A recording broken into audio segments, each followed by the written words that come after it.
আমাদের ট্রাভেল ব্লগগুলো তো তোমাদের সাথে এখনও সবটা শেয়ার করাই হয়নি। শিলংয়ে পৌঁছেই অরেঞ্জ গার্ডেনে ঘুরে অরেঞ্জ টেস্ট করে তারপর ওখান থেকে চলে গেছিলাম একটা ছোট্ট পাহাড়ি নদীতে, যেখানে তো আমি ধপাস করে পড়ে পুরো ভিজে গেছিলাম। এই পর্যন্ত তোমরা সবাই দেখেছো, কিন্তু যারা দেখোনি তারা আমার চ্যানেলটা ভিজিট করে গিয়ে দেখে আসতে পারো।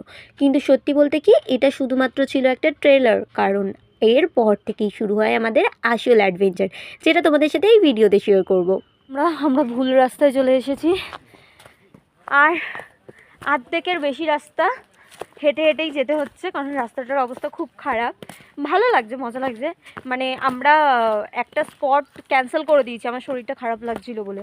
বললাম যে একদম হোমস্টেতে চলে যাই, কিন্তু হোমস্টেতে যে যাওয়ার জন্য রাস্তাটা নিয়েছি সেটা ভীষণ খারাপ, মানে গাড়িতে করে যাওয়া সম্ভবই নয়। তাই আমাদের একটা ট্রেক হয়ে গেল।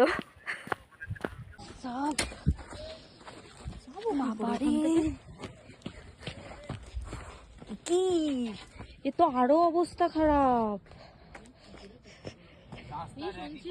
হ্যাঁ, সেটাই তো, গাড়ি নামবে কি করে? আমার তো ট্রেক করতে যাবো, আমি ট্রেক এখানেই করে নিচ্ছি। তুমি গাড়িটা দেখো, যাও গাড়িটা দেখো, যাও। ওখানে যাও, ওখানে যাও, সরে যাও, সরে যাও, বাবা সরে যাও, বাবা সরে যাও।